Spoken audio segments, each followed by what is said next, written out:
we're here for the court to deal with three specific motions as it relates to this case now that the Daubert's been discussed. There's a motion to suppress, which is really 8 motions to suppress within one on various angles. The state has responded to each of the 8 branches of the motion. What I'm going to discuss today, and this opening statement refers to one of them. Specifically, the motion to suppress dealing with the Stafford Law Office, the search that occurred on April 22nd of 2014. The defense has alleged that when law enforcement entered the office, law enforcement searched the office prior to obtaining a warrant to then search the office. They have not challenged the warrant. They have not challenged the search after the obtaining of a warrant. They've challenged the actions of law enforcement before the warrant was obtained. And so that's what the state will focus on today. The state's going to call retired Special Agent Gregory Curtis of the FBI, who was assisting with the Cuyahoga County Sheriff's Office investigating the bomb threats that were made to the Cuyahoga County Domestic Relations Court on July 10th of 2012. That investigation was still happening, and what you're going to hear is testimony from Special Agent Curtis, where law enforcement had an individual who was working at Stafford Law, who was informing with them, and told them that day, on April 22nd, 2014, that the place was going crazy. They were shredding documents, and they took Greg Moore out to lunch, and people were searching and people were shredding, and the place was crazy. This person told law enforcement. Law enforcement felt there were exigent circumstances, so they went in and to Stafford Law and informed everyone to stop doing what they were doing until they could get a warrant. And you'll hear Special Agent Curtis. He was there. He's the one who told them. Everyone stopped. He did not search anything. He ensured the destruction of evidence ceased. And then when the warrant came, which did come, an actual search then occurred. You'll hear that from Special Agent Curtis himself. And we'll talk about a couple of things that were seized at that time.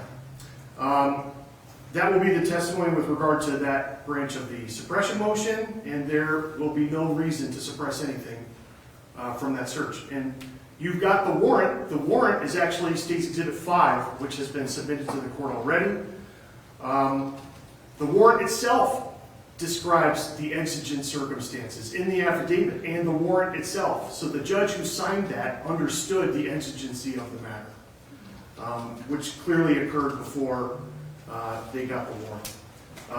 Nothing in that warrant, nothing in the affidavit comes from any type of search that occurred at the office prior to getting the warrant. It just didn't happen. Did not happen in the way the defense says so. So that's going to be our testimony. We're going to proffer with the first witness. The second witness, Judge, will be Special Agent Heather Carl with BCI. Her testimony will relate to the other motions, speedy trial and pre-indictment delay. And what you'll hear from Special Agent Carl is what BCI did when they got this case. The court, you are aware of the long procedural history with regard to this defendant. He was originally indicted in 2015 with regard to bomb threats. That expanded in subsequent indictments to cover some crimes related to his interactions with his client, his legal client, Aliza Sherman, on March 24th of 2013, the day she was murdered. He was never charged with any violent offense towards Aliza Sherman. After those cases were resolved,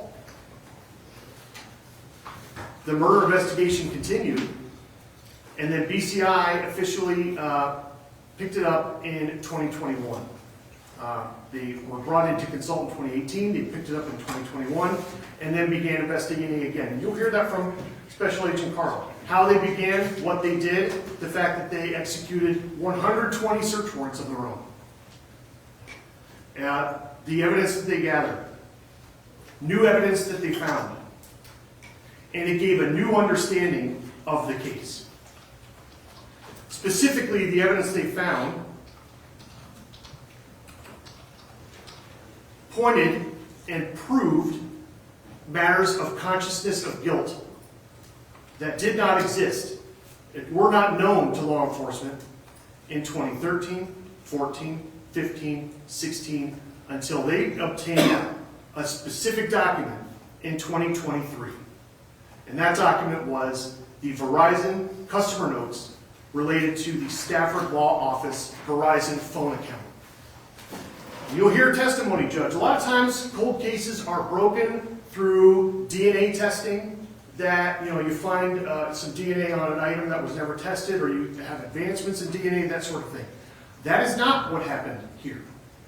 What happened here was the obtaining of certain documents, one of which was these customer notes, which had not been obtained by any law enforcement until 2023. And they gave an understanding as to timing of when things were happening and what actually was happening behind the scenes that nobody knew until 2023.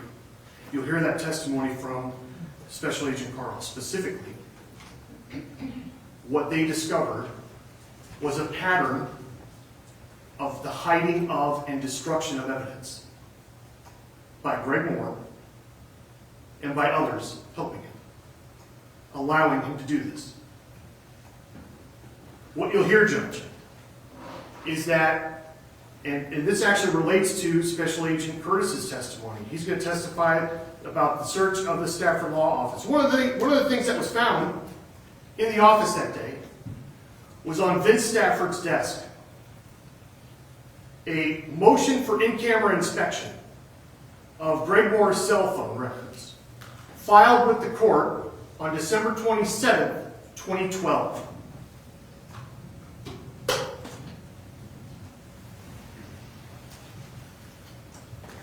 Why is this important? This motion was sent to Greg Moore, who was the target of that investigation. And it's actually on the document itself. There's a certificate of service saying that the prosecutor's office, in a document entitled State of Ohio versus Gregory Moore, sent it to him. When they searched the office on April 22nd, 2014, that document was sitting on Vince Stafford's desk. It was collected, scanned in, and kept as evidence. Fast forward to when BCI picks up this case. And they are obtaining more information. One of the things they obtain is an email that was sent from one of the Stafford employees to Greg Moore and Ann Fantelli, the other lawyer who worked there while Joe Stafford was suspended. Dated January 2nd, 2013, 11:45 a.m. And this employee emailed Greg Moore and Ann Fantelli saying, "We just received a motion for in-camera inspection of cell phone records," and described the content of this motion in this email to Greg Moore and Ann Fantelli. January 2nd. One of the other things Special Agent Carl was able to do was to take a device that was recovered in that search of the Stafford Law Office in 2014. Joe Stafford's iPhone. You'll hear Special Agent Curtis testify. Mr. Stafford refused to give his code and to allow law enforcement to open his phone and download the contents that day, which was his right. He exercised his right, and the phone was not downloaded that day. And it sat in evidence for over a decade, until BCI took it and obtained the services of Cellbrite, an outside company, sent the phone to them, paid a fee for them to open the phone. And that happened in 2025. The phone is sent back to BCI. And on this phone, there were a batch of emails. The content of those emails is not on the phone, but the date, time, to and from, and subject line of the emails are on the phone. So, back to what Special Agent Carl's going to testify to. On January 2nd, after that motion comes in, and the employee sends an email to Greg and Ann saying, we just got this motion. Well, another email is sent to Joe Stafford. And then other emails are sent. The next day, January 3rd, the Verizon customer notes, which BCI recovered in 2023, show that at 7:20 p.m. on January 3rd, Greg Moore was authorized to get a new phone on that Verizon account. The bomb threat phone, the phone he used to make bomb threats, was never recovered by law enforcement. So law enforcement's coming for information, he gets a new phone. The next day, January 4th, those same Verizon records obtained in 2023 show that Joe Stafford authorized Greg Moore to take over the assumption of liability, the use of a mobile broadband device that Stafford Law had had since 2025 and had never been in his name, in Greg Moore's name, until January 4th, 2013. That's what those records show. Then, back to evidence we already knew, which was Aliza Sherman's phone. It was recovered on the day of her murder. It was downloaded by Cleveland police back in 2013. And the text messages between her and Greg Moore were all there on her phone.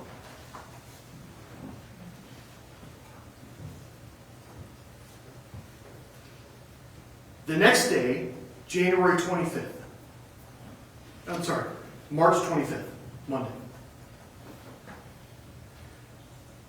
New information, again, from Stafford, the Verizon customer account, showed that on that day, March 25th, the day after Aliza Sherman's been murdered, the Monday of that week, the day this law firm is now learning of and dealing with their client's murder outside their office, someone from Stafford Law called Verizon and tried to cancel that mobile broadband device.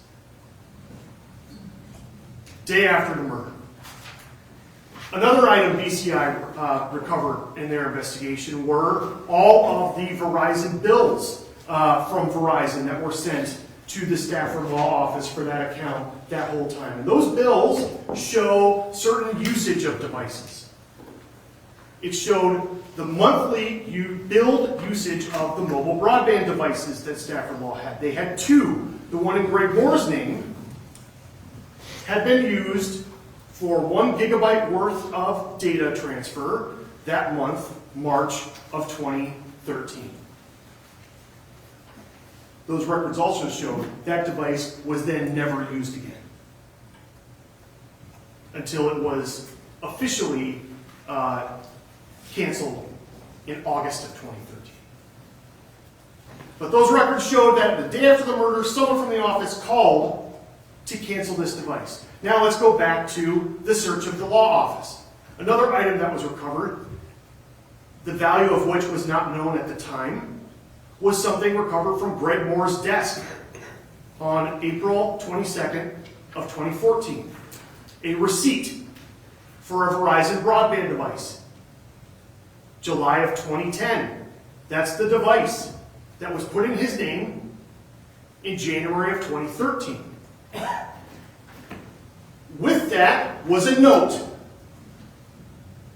that said, Marge, cancel this if Joe or Vince don't need it for their laptops. Marge is the one who the Verizon customer notes show called in to try to cancel that device the morning after Aliza's murder.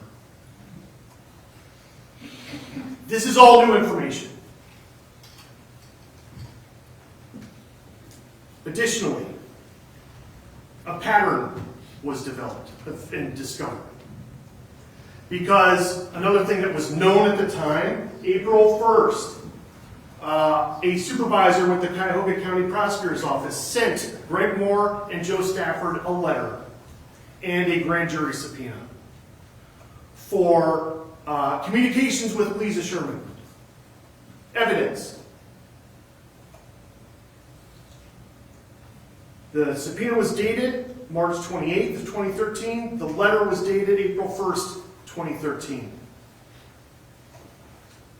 That was received at Stafford Law, and Joe Stafford's phone, which was not cracked into until last year, showed him getting an email on April 2nd regarding a Cleveland police request for records.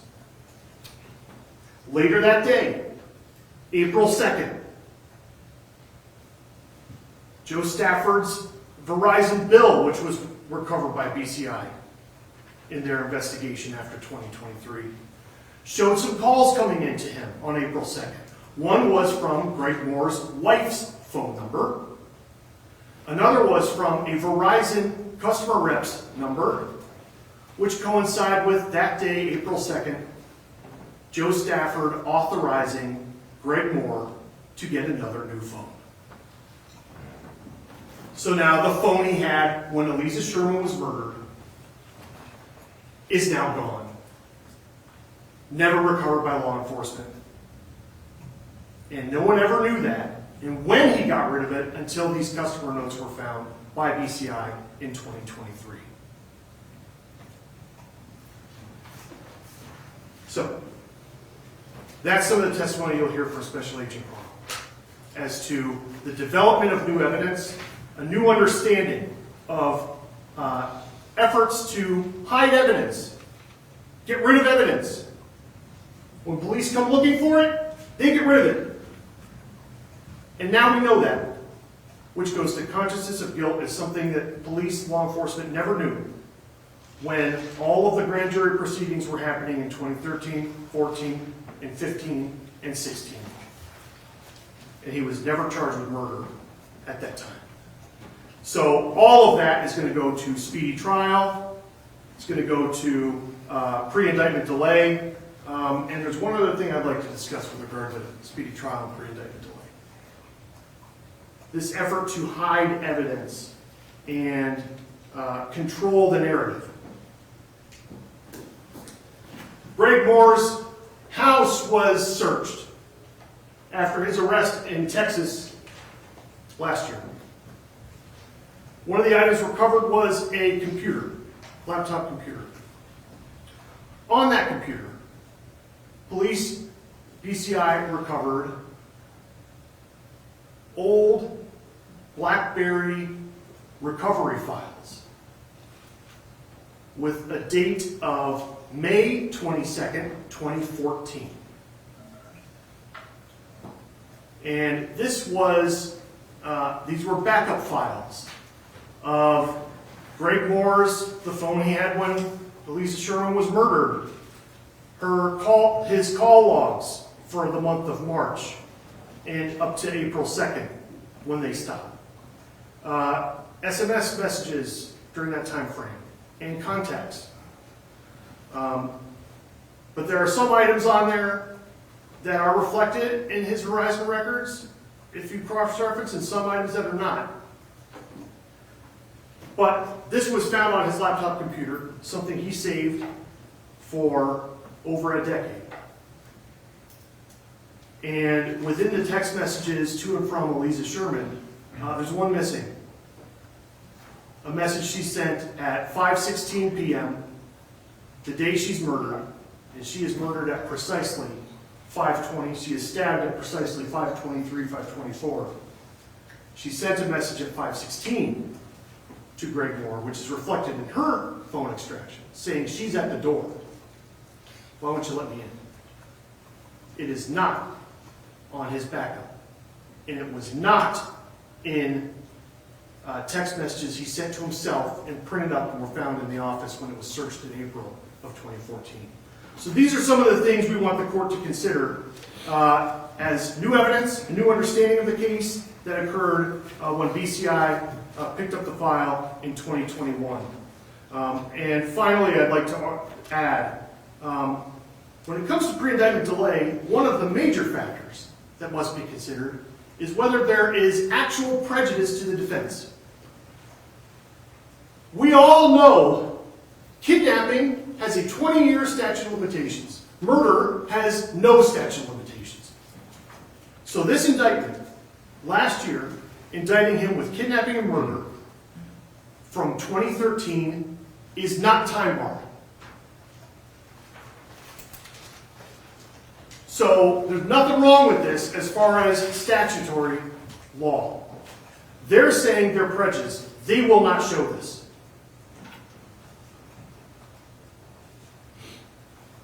There's no witness who's not available to them now that would be necessary. There's no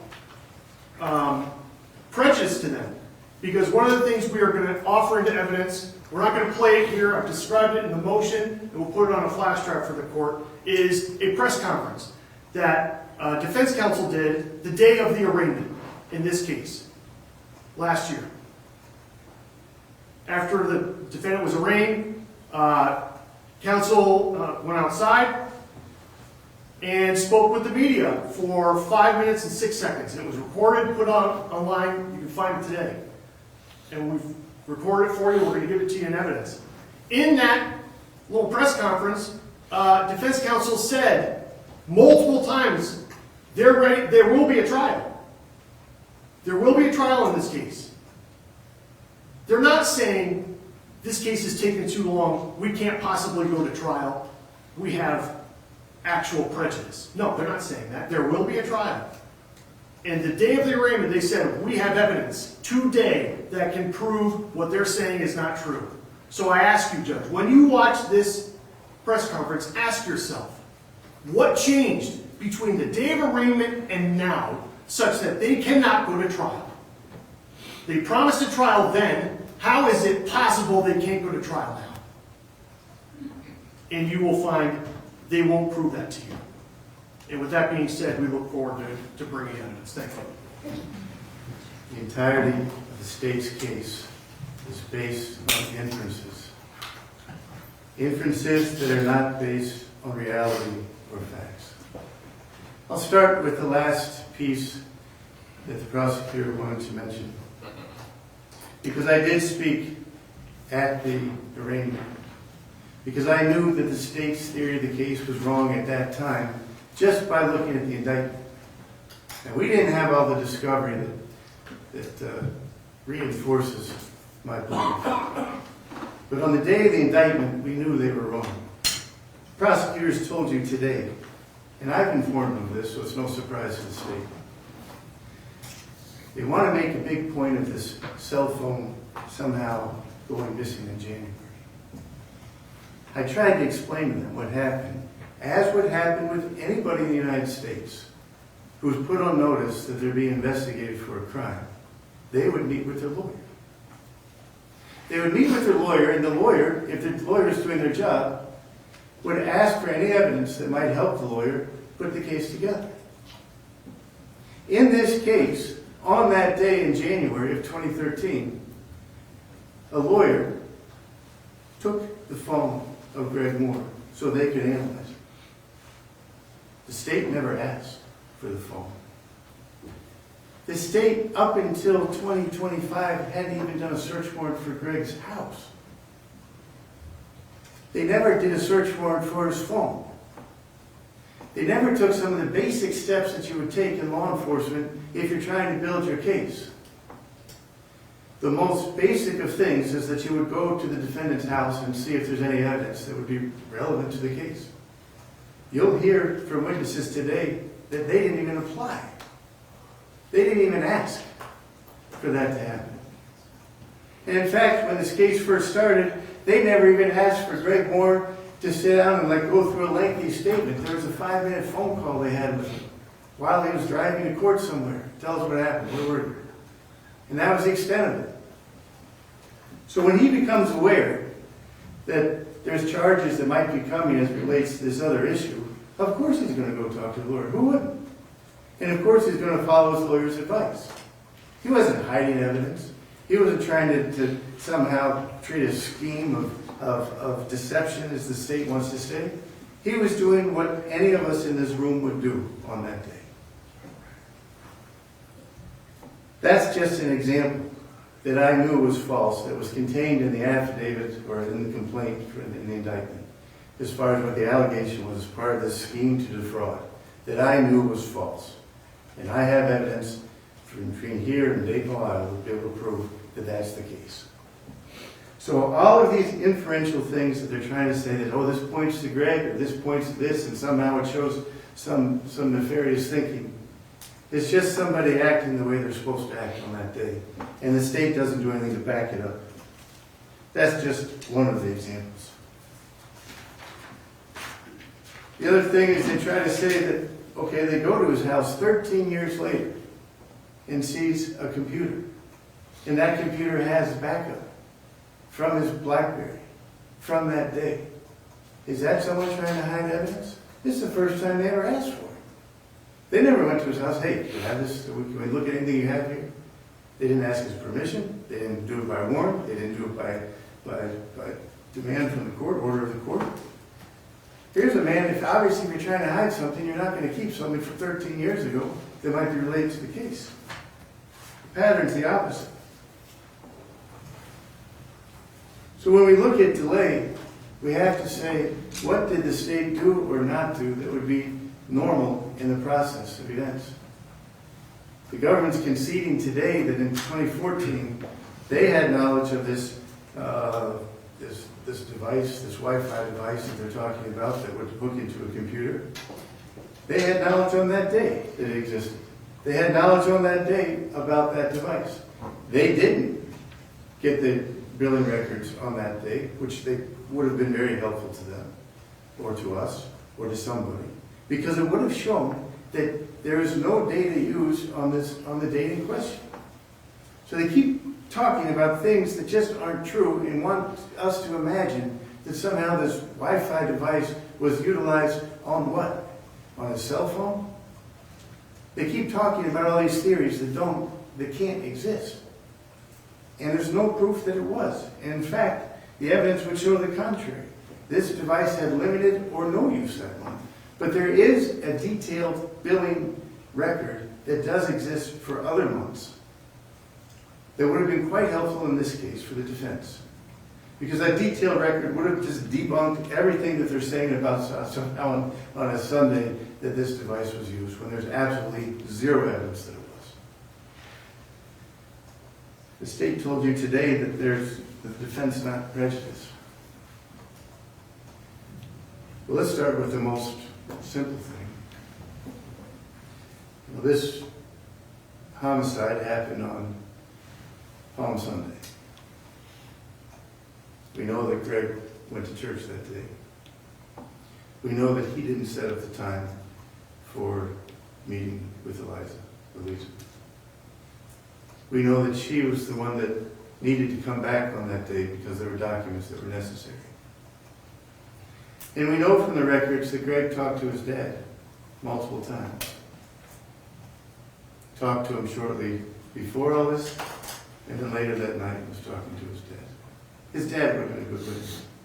What did you guys talk about? What was his demeanor? How was he? I can't ask that.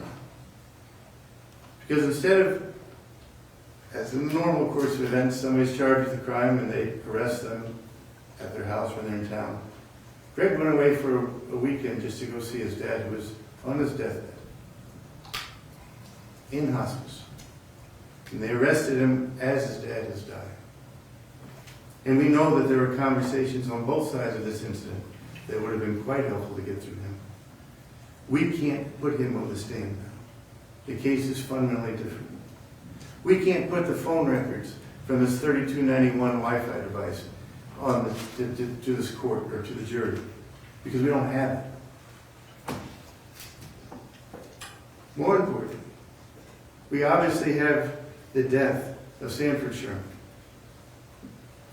Sanford Sherman up until 2025, and really up until the time of his death, this state, as the court's aware through the search warrants that's reviewed, this state was still asking the courts for search warrants to search devices related and information related to Sanford Sherman, indicating to the court that it had probable cause to believe that there be evidence in Sanford Sherman's possession that would point to his guilt in this matter. Probable cause of evidence of a crime that Sanford Sherman was involved in this matter, up until 2025. So for the state to say there's no prejudice of us being able to cross-examine Sanford Sherman is just ridiculous. On top of that, we have the testimony, sworn testimony, of Larry Schenker. Larry Schenker will testify today. He's been subpoenaed to testify today. And we know from his past testimony, he has stated that on multiple occasions, probably more than 4, maybe less than 10, walking on the beach, that Sanford Sherman would ask, how can a perfect murder be committed? He kept asking that question, how to do it. He kept saying, Aliza Sherman will never get a penny from this case. I told him that. I told multiple people this. We know from police records that the police had to be called out to the house many times. We know from emails that Aliza was scared of it, terrified. That Aliza's friends were terrified of Sanford. And we know that he kept asking, how can a perfect murder be committed? Larry, having some knowledge of this, given his profession, gave the answer that's completely consistent with this case. You don't use a gun to make too much noise. You cover your face so you can't be seen. You wear puffy clothes so you can't be identified. You don't utilize a vehicle so you can't be tracked. That was the advice given to Sanford. And it seems to be the perfect method that was used in this case, schooled by an expert. We would want to ask Sanford those questions, but we can't. We can't because he passed away before they bring this indictment. They know that he died in July of 24, and they wait until May of 25 to bring these charges. That's prejudice. It's a fundamentally different trial when you can't put a man on the stand and see how he would deal with that question.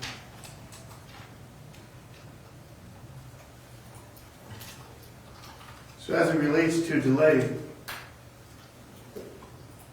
the only new evidence that the state has are these Verizon records that simply show that Greg got a new phone after he's put on notice that there was a problem and that he was going to be investigated. And there's a simple answer to that. He went and talked to his lawyer, who then did what the lawyer's supposed to do, is investigate the case. That isn't a new piece of evidence that blows the case open. For 13 years, it wasn't just law enforcement. You had BCI back then, BCI now. Mike DeWine's office, when he was in charge of AG's office, was involved. To show you how long back it was. Then Yost was involved. FBI was involved. None of these people ever asked for a search warrant to go to Greg's house to see if they could do something. They never asked him to come in and talk about it, except for a phone call in the beginning.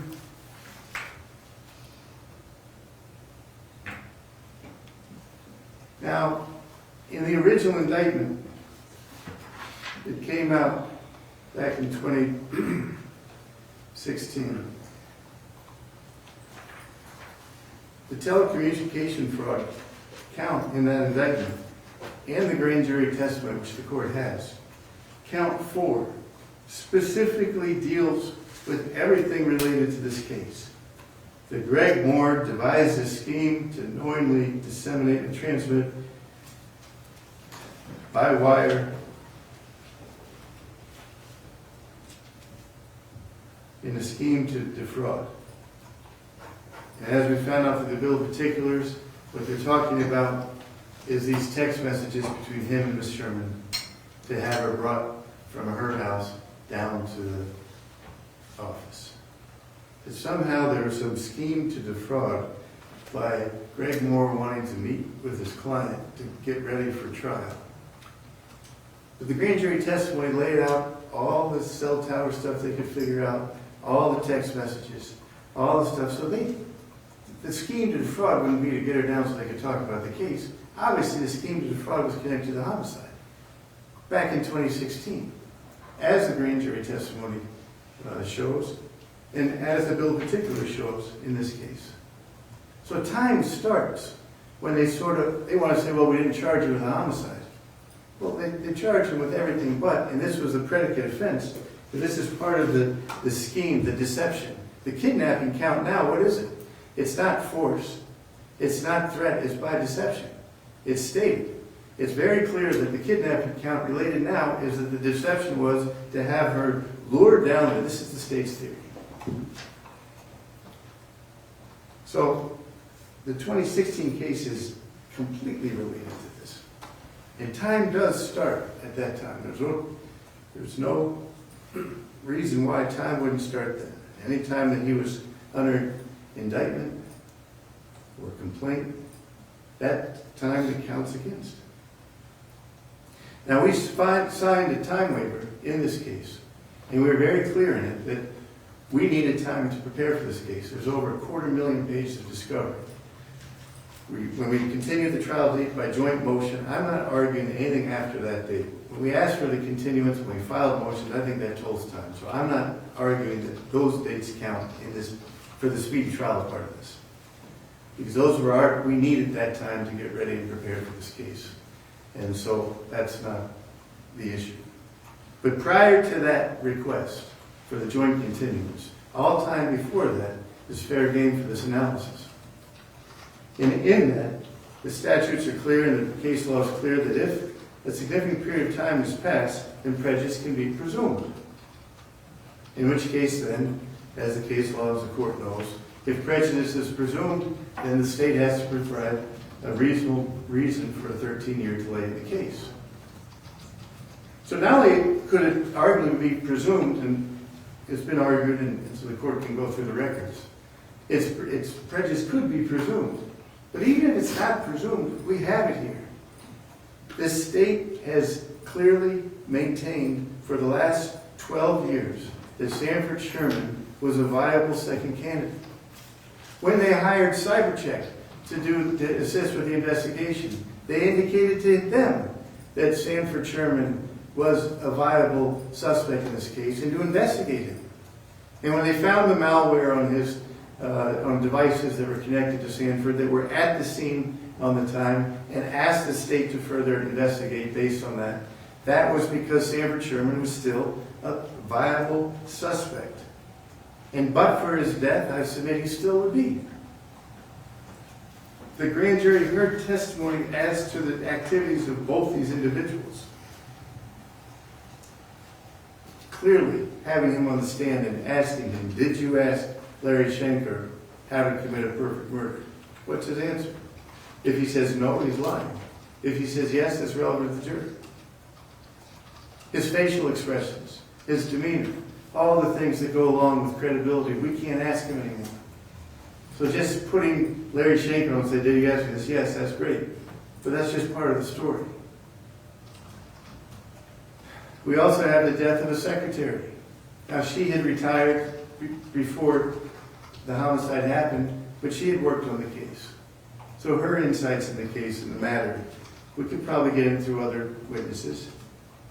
But I don't have that witness that I could otherwise call. That means the case is different. It's augmented. There's just a little ways in which the case is augmented because of this long delay. So you're going to see that you had this issue happen in 2016. This indictment comes out. An agreement's worked out to keep Greg from going to prison, and he made the decisions he made, maybe for those reasons, maybe otherwise. But then from 16 to into the 21, 22, 23. Not a lot happens. So at least for 5 years, there's just sort of this lull. Nothing happens. Cold case gets requested. The BCI gets involved again. I don't know why there was this law and why they decided to act on it at that time. They do. But again, even then, they don't ask to talk to Greg. They don't go to his house with a search warrant.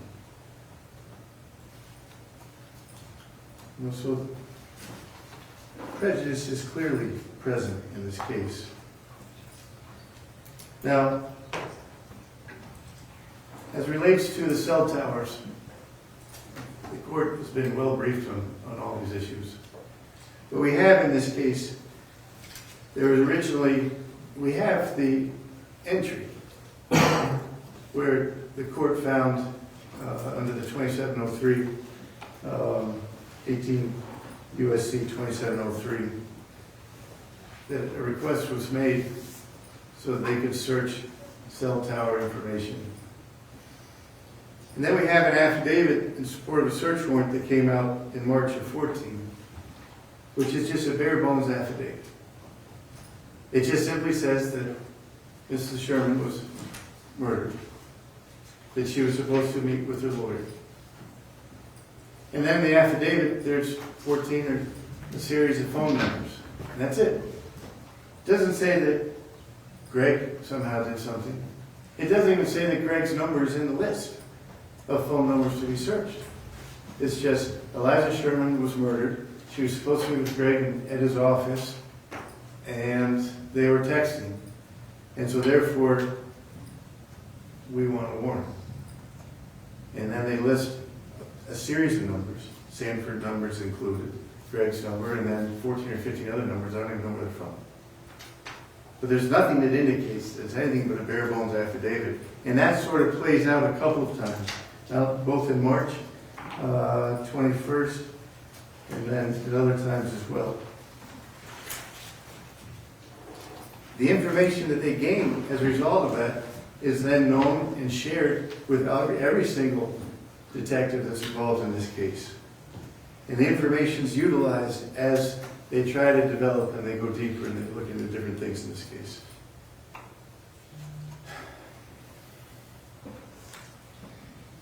So we didn't know until very recently, just a few months ago, under Chaudhry, that any search of cell tower data is in fact a search.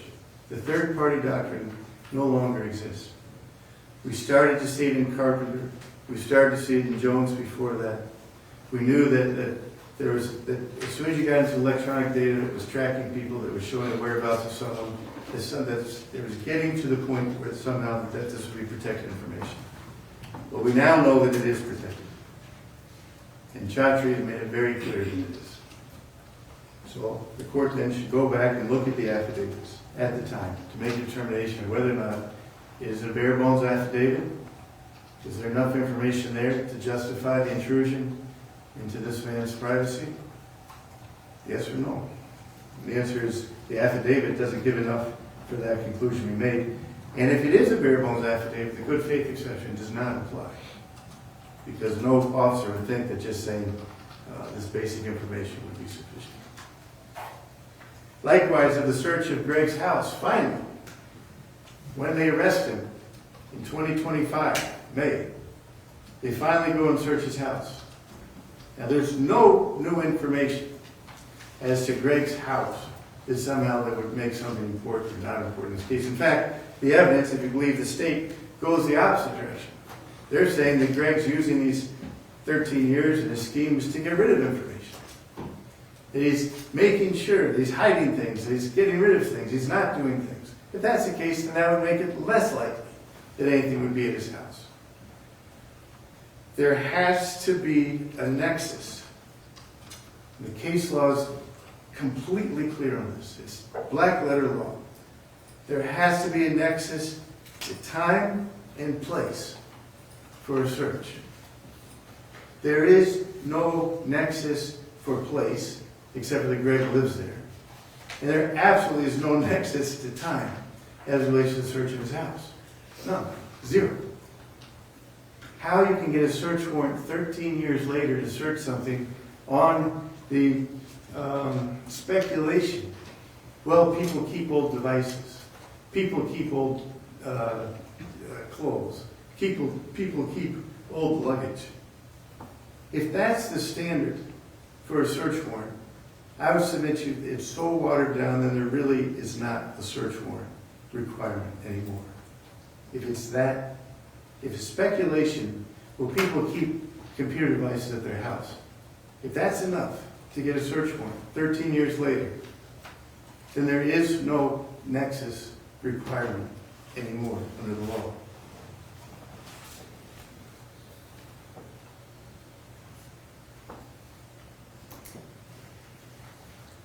So, Your Honor, after the court hears the testimony, we believe Mr. Shankar has been subpoenaed. We hope he appears pursuant to that subpoena, but he's been notified and personally served to testify today. In addition to that, a week before the homicide, so on March 17, 2013, Mary Alice Rigdon, who was a co-worker of Mrs. Sherman, heard, so she heard it that following Monday or Tuesday. But on that Sunday, a week before the homicide, somebody left a message on Mrs. Sherman's answer machine at work.